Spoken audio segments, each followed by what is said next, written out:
Hello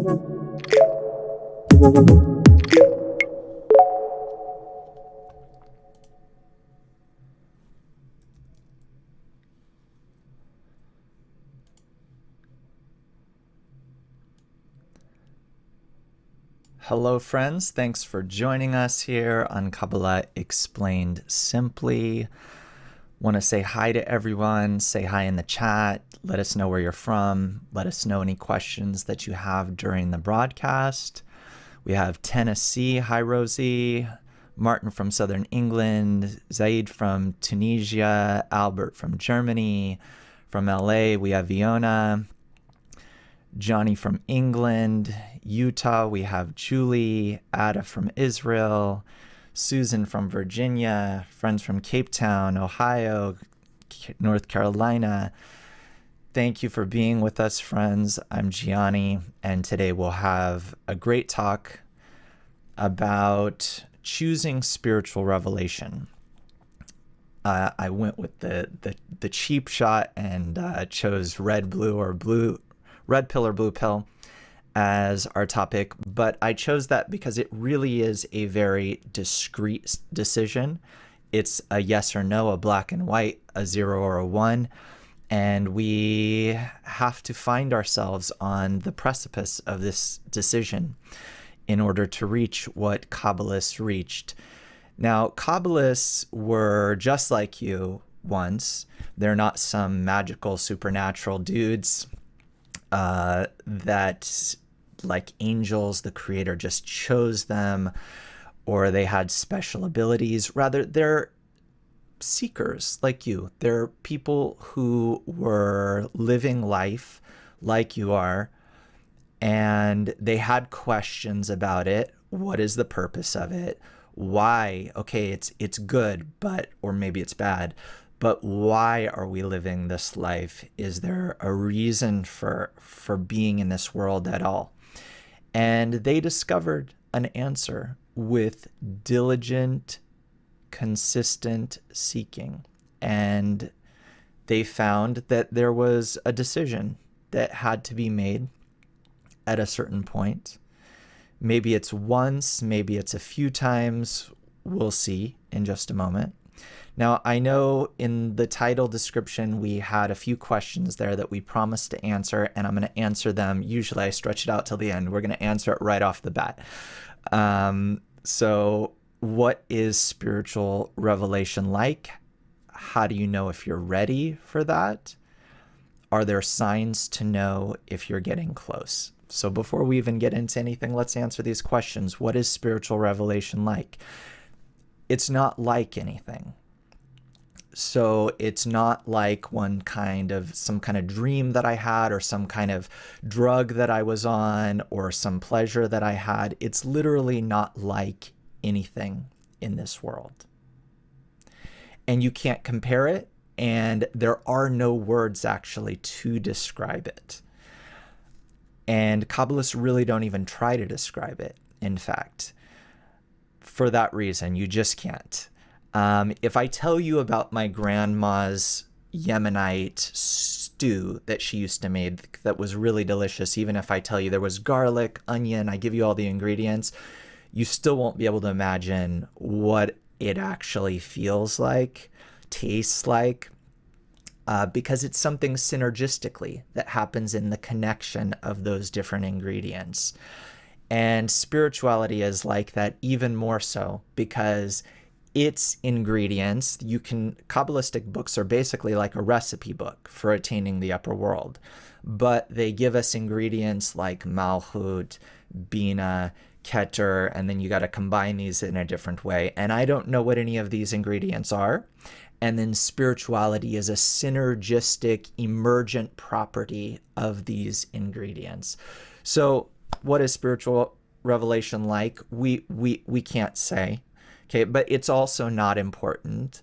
We can say that it's good. We can say that it's great, but those also don't capture what it is, because my definition of great might be sipping tequila or being on a yacht or sex or making a lot of money.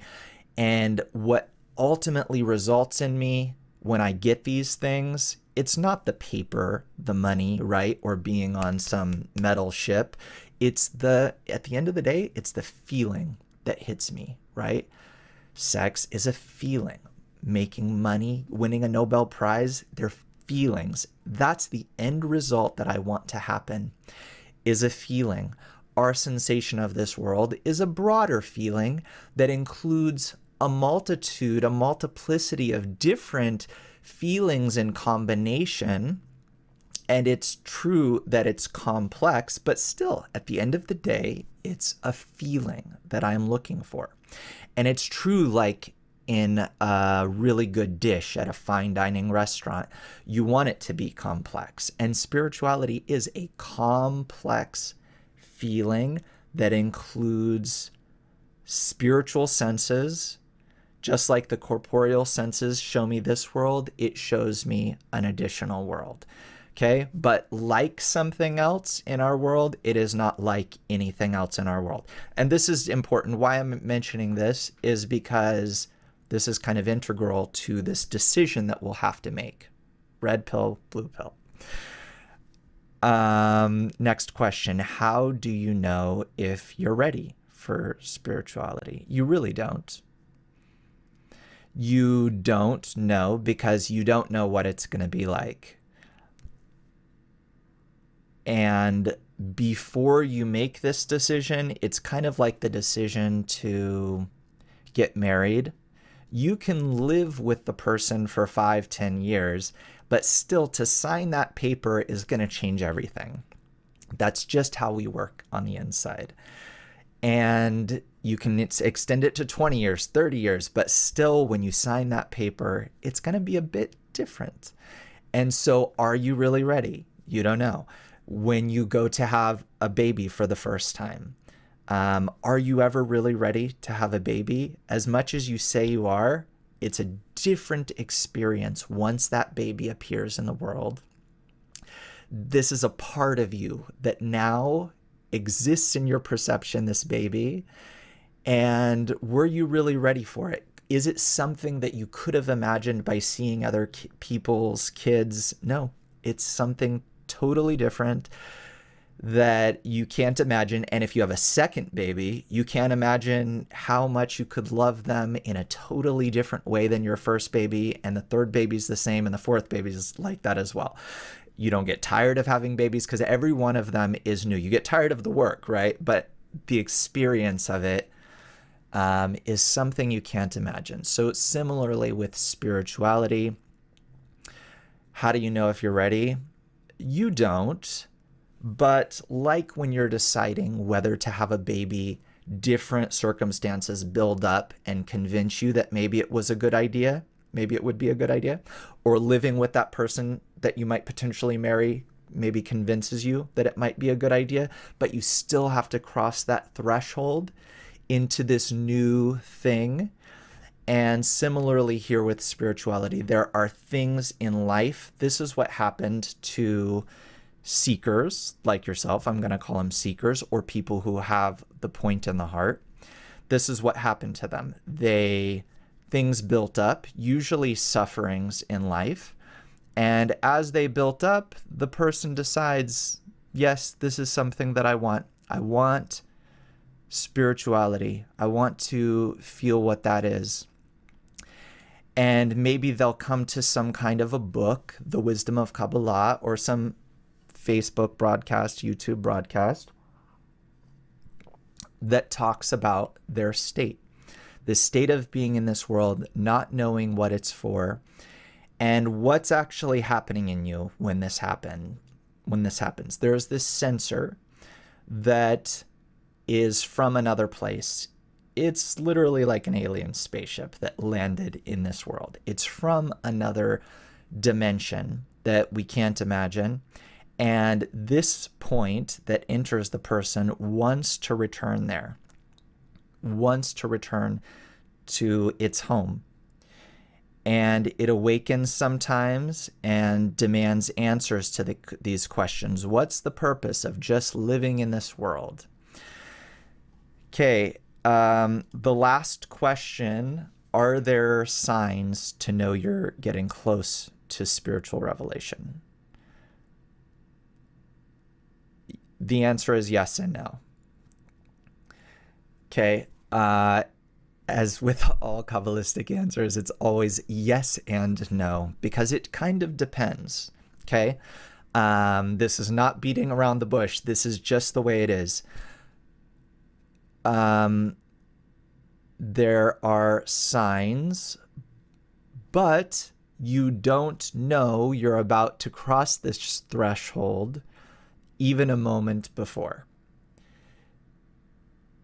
In fact, my attraction to spirituality probably works in a different way. It works in a way where it's like I'm entering a cave, where at first I'm very curious to see this cave. Oh, there's a cave. And I'm attracted towards this cave. But as I get to the cave, I see it's a little dark in there. And I go in. Maybe at the end of this cave, there's some kind of a door. And as I get closer to the door, it's darker and darker. And maybe I open that door and, there is everything. There is an upper world. There is a portal to something that I've always wanted, that I've always dreamed about. And in my heart of hearts, I always wanted just this. And everything else was an interface for this, something along the way, a veil. But as I'm going to this portal, this door, I don't feel necessarily like I'm really being enticed as much as I was initially attracted to spirituality. That's why there's a choice. Okay, so that's why there's a choice, and there are signs, but they're not the signs that I usually get when I'm coming towards something really attractive. Like maybe with a hamburger, you smell it, and then you see it, and then you get ready to taste it. So those are clear signs. For spirituality, the signs are much less clear. And that's why I need to be connected to some kind of a group, some kind of society like you have here, of other people. And so seekers were always looking for others who were fellow seekers, who have this point in the heart, not just to give them strength, but for even deeper reasons than we can understand. Well, we're going to explain it in a minute. Okay, so I think I already answered all of the questions that I promised, and now we can move on to the main course. The most profound thing that ever happened in all of history was the concealment of the upper world. And in this, the creation of this interface that we have before us. That is, as I said, an interface to the upper world. That there are things before I reach the upper world that are in my way to reaching the upper world, and I need to try to not get lost in them. And they're seductive, right? All of these different things that I could get lost in. I could go watch some Netflix right now. And the whole world, right, is basically geared towards, we can call it entertainment. Whether my entertainment is getting lost in the politics of today, or getting lost in some scientific endeavor, or something more simple like watching football. But it's all busying me with this world, which is the interface to the upper world. Keeping me busy really until my grave is dug, right? And that's not all I'm supposed to do in this world. Actually, I'm supposed to move through the graphics of this interface to this door, to the upper world, to the threshold, to the upper world. And I'm always going to have a choice. I'm always going to have a decision to make because, like I said, this interface isn't built in the same way as the graphics of the interface. Like the hamburger, it's clear as I'm going towards it that I'm going towards something delicious smelling and then eventually delicious tasting. If I see a beautiful person that looks really attractive, I know by clear signs that I'm going towards something good and I want to get closer and closer to them. Not so with spirituality.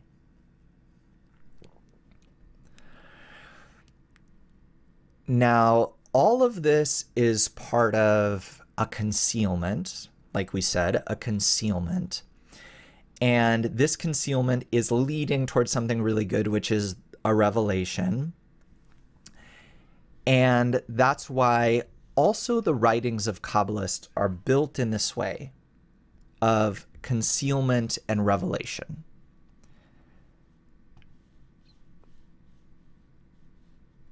So if we can go to our slide 1 second.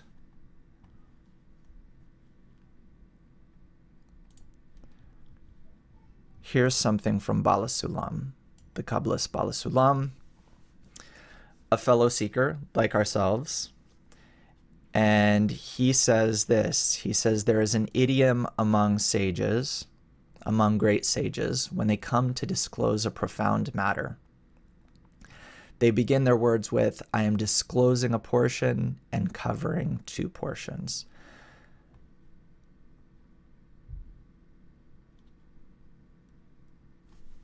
And this means that Kabbalists are always concealing things and kind of only feeding us just what we need in order to make this decision between, I'm going to stop calling it red pill, blue pill, between concealment and revelation. Revelation is the system of forces that operates our world, by which we see that everything is interconnected, that my whole life is governed by an upper force.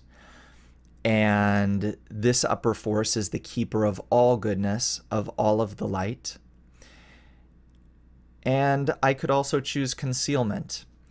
And a choice means, what is a choice? It means that these 2 things are actually equal. Now, let's talk about this a little bit. How can these things be equal? Our world, clearly not good, not a good place. Nobody's hopeful about our world. We're in wars just like we were thousands of years ago. Truly, we saw within the past few months, we saw things that are worse than any of the barbarisms from the last century, let alone times before, like Hammurabi's times. I mean, these things are not more civilized than any of the worst things that we had in history. If we could see clearly in a fishbowl everything going in our world right now, you really have, not at the same scale, but you have things like Holocaust happening all of the time throughout the world. Maybe I don't see it on my doorstep, but it exists there. I just kind of prefer not to see it, or I don't know about it. So this world, and also the way we exist in it, and the minimal amount of pleasure that we really get from it, and even when we're lucky and things work out, nobody's thinking that this world is really so great. Now, the spiritual world, on the other hand, is the opposite. In our world, what do we have? We have a desire, which is the essence of the creation that was created, and it's unfulfilled.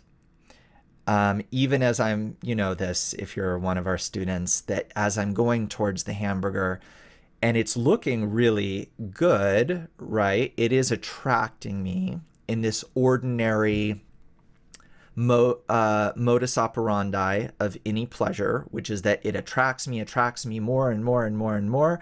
I get to the pleasure, and as soon as I feel the pleasure, it meets directly, meaning this interface that is the hamburger, but behind which is actually the upper light. And the hamburger is just a clothing for this upper light, because as we said, our world is an interface. And it's not real. It's just like something on your computer screen. And that's why as I go to play with this VR headset that I'm experiencing now and try to actually enter this light into me, I do have a sensation of the bread, of the meat and the ketchup. I have these sensations, but the light that was supposed to be in it actually doesn't reach me. And meaning it does go into my stomach, but it doesn't go into my vessel. My stomach is also part of the interface. And so what this is actually a shell for, a dressing for, a clothing for, is the upper light. And behind it, I wanted from this experience for the upper light to go directly into not my body, but what's behind my body, which is my vessel. And well, why doesn't it work out? I don't have a vessel. I actually don't have a vessel. Let me explain. And this is why our world looks the way it does. No one has a vessel, but wants to receive the light that is clothed in all of the things around us. So since we don't have a vessel, and we'll explain why and how, we see destruction and mayhem because instead of being able to actually receive, like you think you will be able to when you become, the dream is a billionaire, right? Let's just say you become a billionaire, or whatever being a billionaire is for you, winning a Nobel Prize, becoming a famous actor, just having a good family, whatever it is. When you become that billionaire, whatever it is for you, you see, like many depressed billionaires find out, that you also, just like the poor person, aren't able to fulfill yourself at all. So what could you fulfill yourself with? Well, you can fulfill yourself on a different plane, but still within our same plane of reality, which is in the realm of things like power, specifically over others, otherwise it's not power. Respect, meaning they'll think higher of me than of other people, and so on, meaning comparisons between me and others. Now this I can have. I can have where I see that my neighbor is poorer than me, or that I'm richer than so-and-so. So we have this comparison with others who are on the same plane, but that's not really what we want. What we want, it's good. I mean, we do want it, but it's not what we want in our heart of hearts, in our essence, that we're really longing for. Now, what we're really longing for, but our ego doesn't even allow us to want, because there's a principle called one doesn't lust after the king's daughter. I'm good with something less than that because I know that I can't have the king's daughter. So it doesn't let me actually want what's behind this interface, which is the upper light entering the vessel. Okay, now why don't we have a vessel like we think we have a vessel? It's because it has to do with that concealment that we talked about, that we said was the greatest event in human history. So the concealment whereby we start feeling ourselves in a material reality. Now, this material reality is characterized by one thing, which is separation from the other parts of this reality, which in fact are my vessel. That's my vessel. Meaning, if we clear off, comb, and clean this imagination from all of these imaginary aspects, we discover that all there is in reality is the upper light and then the vessel, but the vessel right now is broken. And so that's why we don't receive fulfillment in our world. There is a solution to this. And it involves needing to make a decision, though, because this interface confuses me to not make the correct decision. Okay, so let's look at an article by Bala Sulam, just an excerpt of it, called Concealment, Revelation and Concealment. Okay, and there are levels to this concealment. Well, let's say that I'm not even, right now I'm in a concealment, right? But there are additional levels, and this is what we talked about, that you can tell maybe if you're getting closer or not to spiritual revelation and how you would be able to tell. Okay, so this is what Bala Sulam, the great Kabbalist, gives us as signs. Let's see. He says single concealment. His face, meaning the revelation of the upper force, the upper light, the goodness, is not revealed. That is, the creator of our reality does not behave toward a person according to his name. His name is the good who does good. Okay, so that's like what we see in life, right? Where you can't tell me that this is a good reality, that if there is some upper force operating it, he's doing a great job, and thank you very much for making it exactly like you did, because it's perfect and there's nothing that I would like to change. That's the truth of what's behind our interface, okay? But a concealment of that reality, of that truth, of that upper world looks like this, that he's not doing a great job. And my only consolation is that maybe like after this life, if I'm a good boy, maybe I'll see a better world, but I'm not seeing that right now.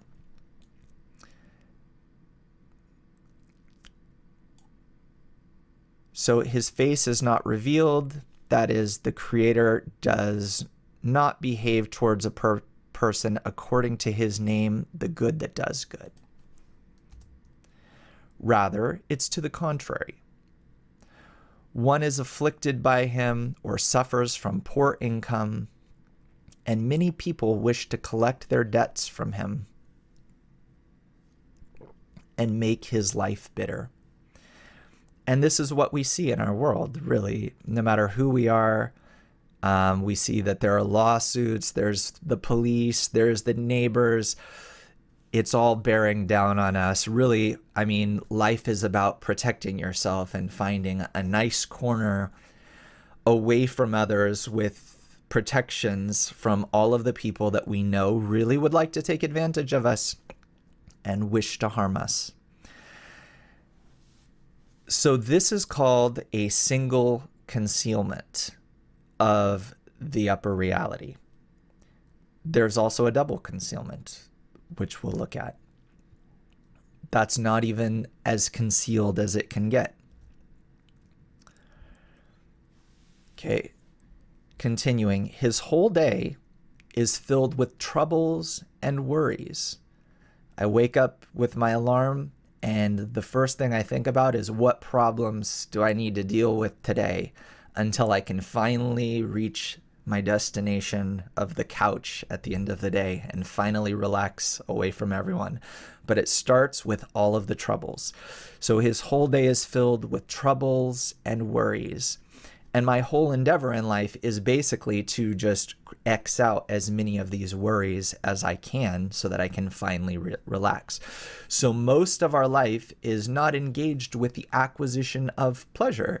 It's mostly engaged with the derailment of sufferings to figure out how I can finally retire from them. So his whole day is filled with troubles and worries. Or one suffers from poor health and disrespect from people. Every plan he begins, he fails to complete, and he is constantly frustrated. Okay. So, this is kind of like the Platonic ideal of the situation. but you can understand what it means to have the upper light, which is the source of all things, which is the source of goodness, all possible goodness, including those I'm not yet aware of. The concealment of that is what Bala Sulam just described.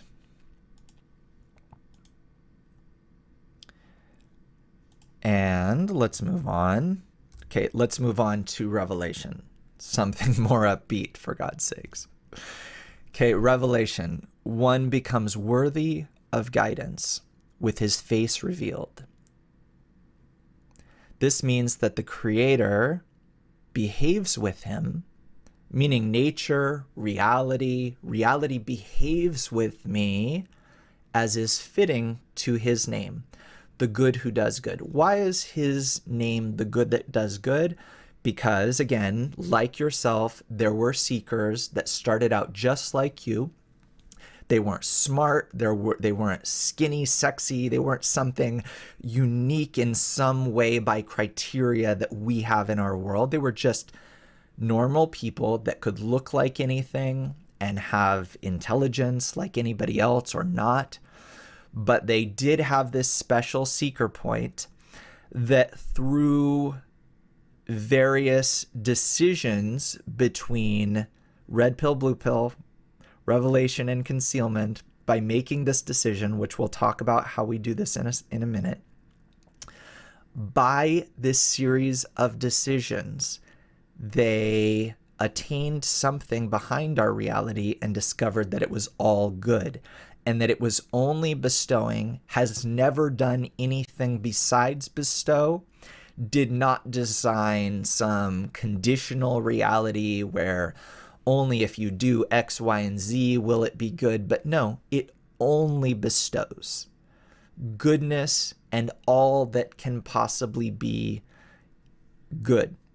Okay, so the name of the creator of our reality, which they called creator because it creates our perception, is the good that does good. So it is good and it does good and only good.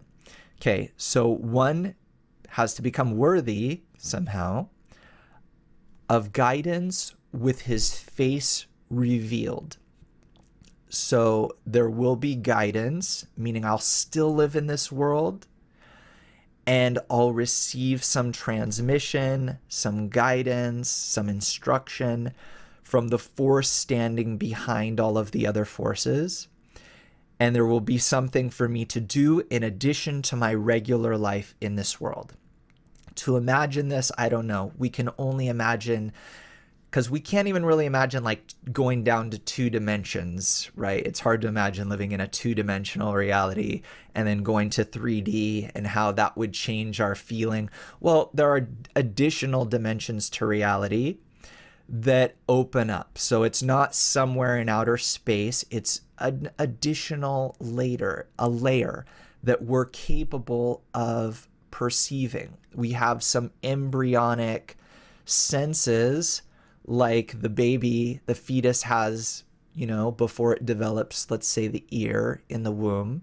It has some embryonic beginning for this, some stem cell for this. We too have a stem cell for the sensor that can reveal the upper world, and we need to develop it through these decisions. Okay, let's continue with Bala Sulam. So one becomes worthy of guidance with his face revealed. This means that the Creator behaves with him as is fitting to his name, the good who does good. Thus he receives abundant good and great peace from the Creator and is always satisfied. This is because one obtains one's livelihood with ease and to the fullest, never experiencing trouble or pressure, knows no illness, is highly respected by people, effortlessly completes any plan that comes to his mind, and succeeds wherever he turns. Continuing, and when he wishes upon something, he prays, and he's instantaneously answered, as he always answers anything that one demands of him, and not a single prayer is denied. When one strengthens with good deeds, one succeeds even more. We need to understand what good deeds are. I don't know. And when one is negligent, one's success proportionally decreases. So it's not just all good, no matter what. It's not just heaven and candy and rainbows, but also when I'm negligent, one's success proportionally decreases. Okay, so this is very important to understand, that it's not that with spiritual revelation, I'm already up on some cloud watching everyone else suffer below. And no, I live in this world, but I have this additional layer of reality. I have a personal relationship with reality, meaning with the nature, the creator, if you want to call it that. But there is this force that's operating it, and it gives me guidance, but in a way that I still have choice. And this is the key here, is that I need to prepare myself to make this proper choice where I would have two exactly equal things. Again, it's hard for us to understand how that could it be equal, because our world is not great. And it's to the point where really, like, dying is not such a bad thing at the end of the day. You get out of this world, maybe it's better, who knows? But it feels like this is probably the lowest reality that could exist. Spirituality is, like Bala Sulam writes here, it's beautiful, it's abundant, it's my wildest dreams coming true and things I can't even imagine dreaming about. I'm not even let to fantasize about how good it is. Now, how do these things become equal? They do. Because the upper force can do anything. The upper force that puts me in the reality that I'm feeling right now. This is the greatest miracle, first of all, that can be. The miracle really is the concealment of the upper world. You want the miracle of like winning the lottery or winning a Nobel Prize. This is a bigger miracle, that the Creator surrounds us, fills the reality, operates us, operates everyone around us, and I don't feel it. So guess what? It can do this miracle of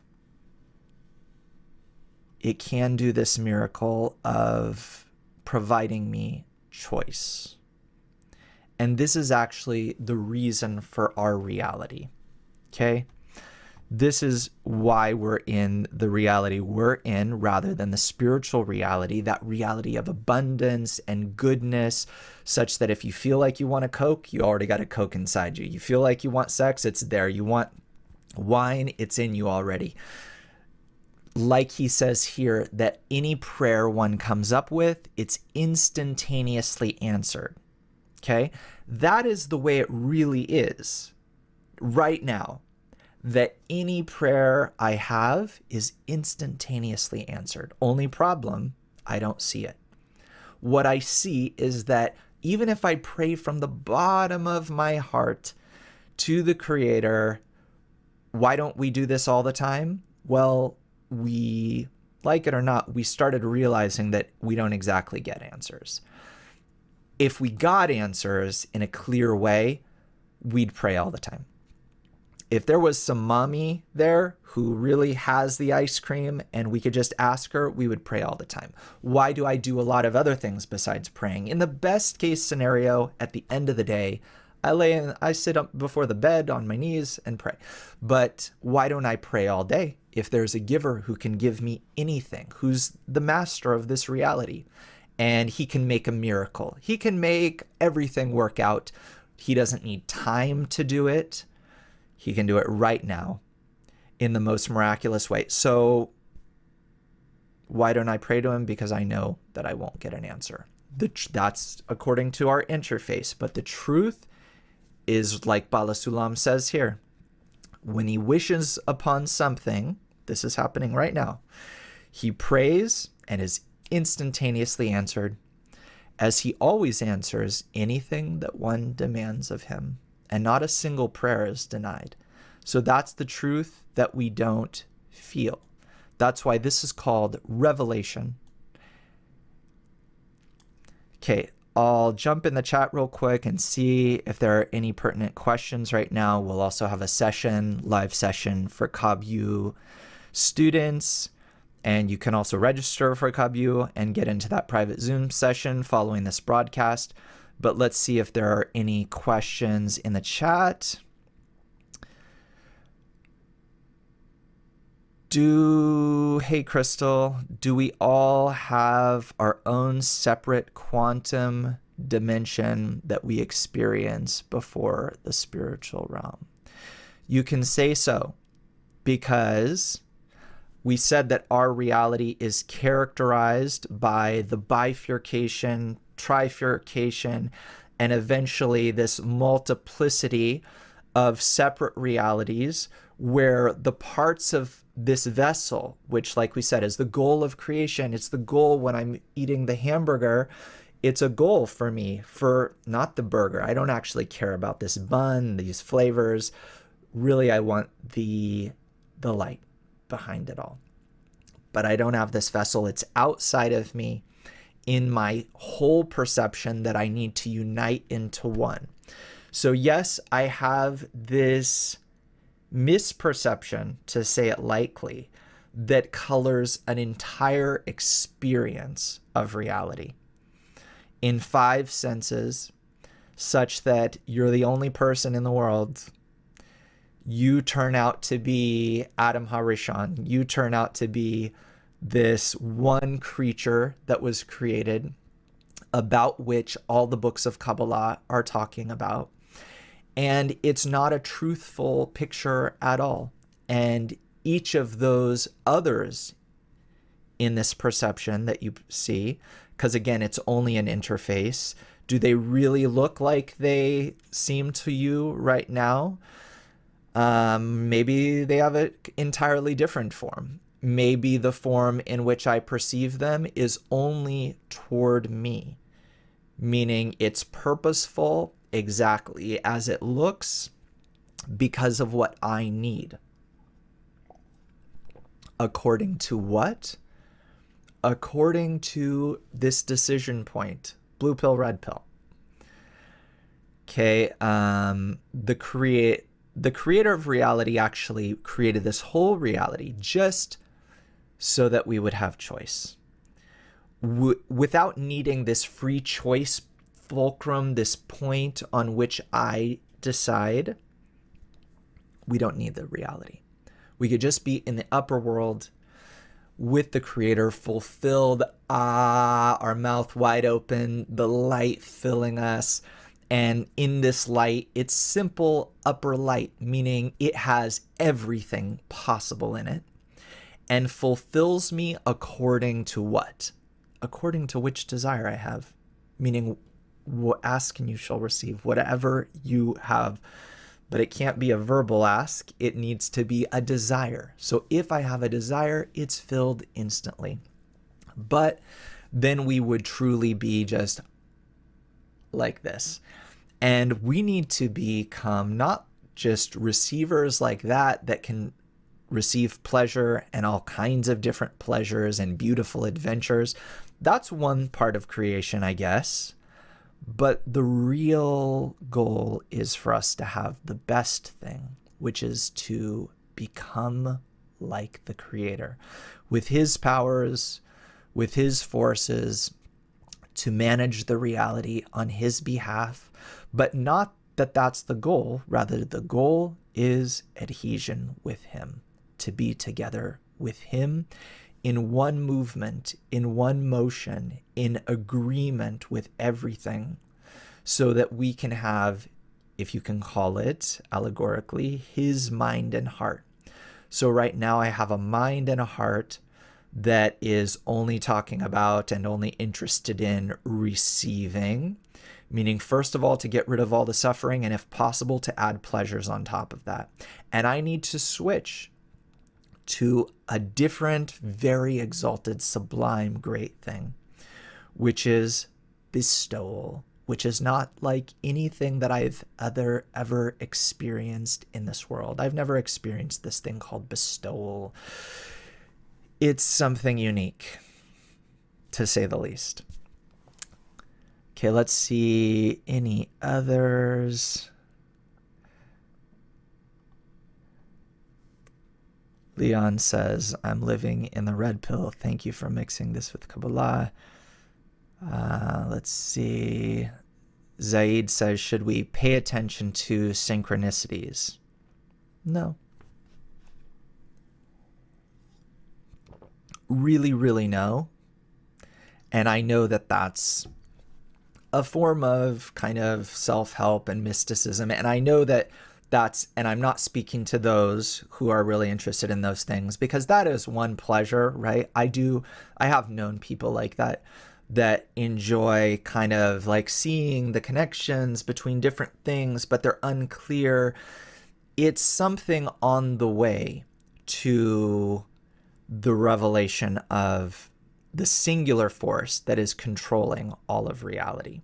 So instead of doing that, it's more productive towards reaching spiritual attainment to ascribe everything to a singular force. Okay, let's see if I can answer one more question.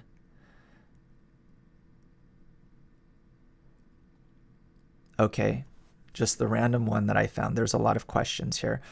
Arthur is asking, what exactly do you mean by prayer? Prayer is the desire that I have. And this is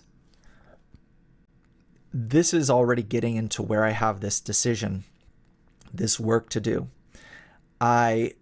So revealing the upper world means that I have a different desire than just those that I have right now, an additional desire, the start of which is that seeker point that's seeking. The upper world is what it's really seeking, even though it's finding different psychologies, mysticisms, and finally Kabbalah, but it's actually seeking the upper world. And I need to turn it into something more than just a vague point. I need to turn it into something in which a whole world can be perceived. How do I do this? How do I make this decision? Well, I have to build it pretty gradually. And it's something very serious. I'm kind of struggling to find the words to tell you this, because it's against a whole reality that I feel now that's already built for me, I'm born feeling it in 5 senses, that they start fairly weak, but then, a baby could only see 5 inches, and then it can gradually see more and more, and it's building the perception of this world through various shapes that are entering, and then neural connections and so on. And here I need to do something similar to the whole process that starts much like the embryonic process and gradually builds and builds and builds until I'm born into the spiritual world. And it's a birth as dramatic as entering our world. And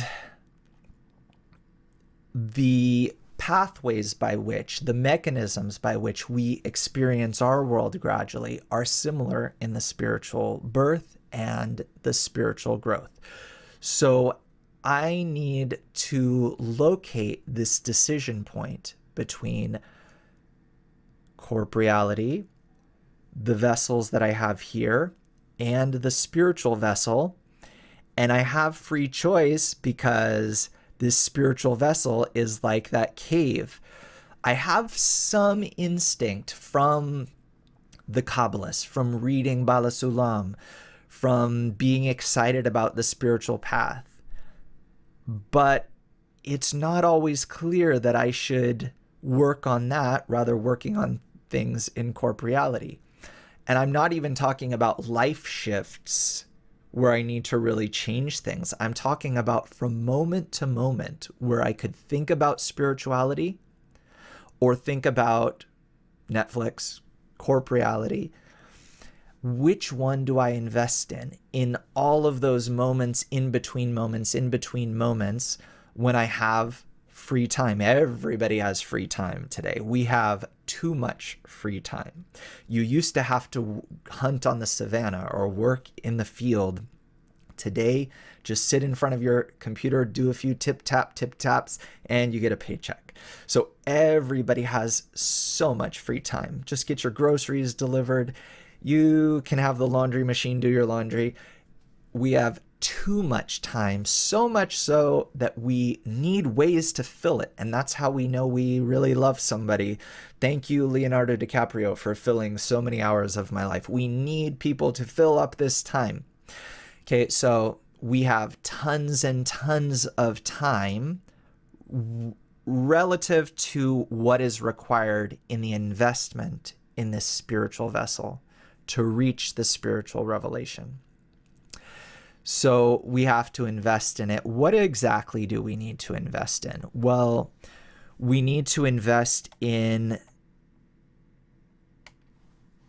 awakening, shaking this point, shaking it up. Shaking it up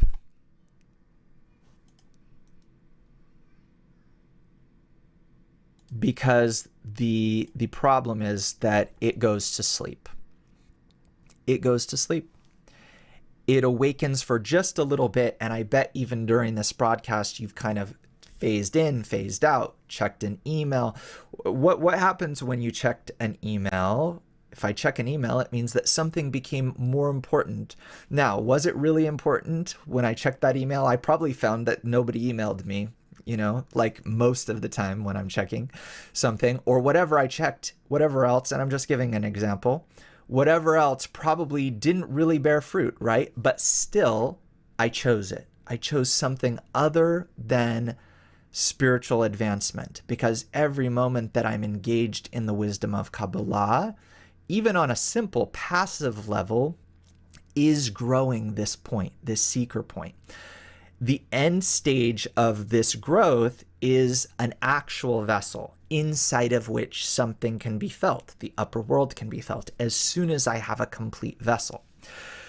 So I'm always facing this problem. And if I don't feel myself in this problem, it's because I have yet to make this decision even once. And I need to make it a few times, to say the least. Okay, it's a lot of times.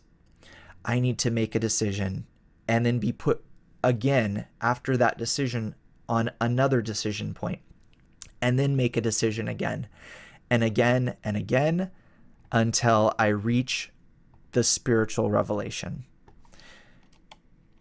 If I don't succeed, and I don't always succeed, then we go into what is called double concealment. So you have single concealment, and then there's also something called double concealment. And that's where I don't even remember that I have this decision to make. I don't even remember that there's something called spirituality. I could even forget that Kabbalah exists. So what do we need to do? We need to place ourselves in an environment such as our KabU environment, right? Here you have those who are connected to the light, such as Bala Sulam, Rabash. You have instructors who are passing on this information. And even just having it on around me, even in a passive way, even while I'm checking those emails, the light is nevertheless working. It's working less so if I'm not super engaged, meaning the quality is what moves the dial forward. So I'm the only judge of this. It's an internal system that I need to make this decision again and again. And this ticker that I need to move forward is inside of me. So there's no one to prove it to. You don't need to tell me if you checked your email or not. There's nobody to prove it to you. It's inside of you that you need to make this decision again and again. And when you do, each time you do it, you get closer to the spiritual revelation. There is an opportunity coming up, the 3-day leap. It's our annual retreat, which is a very qualitative move towards spiritual revelation, that you can put yourself into this pressure cooker, this particle accelerator with other seekers, which Kabbalists always sought out. They always sought out other seekers who could help them accelerate this process.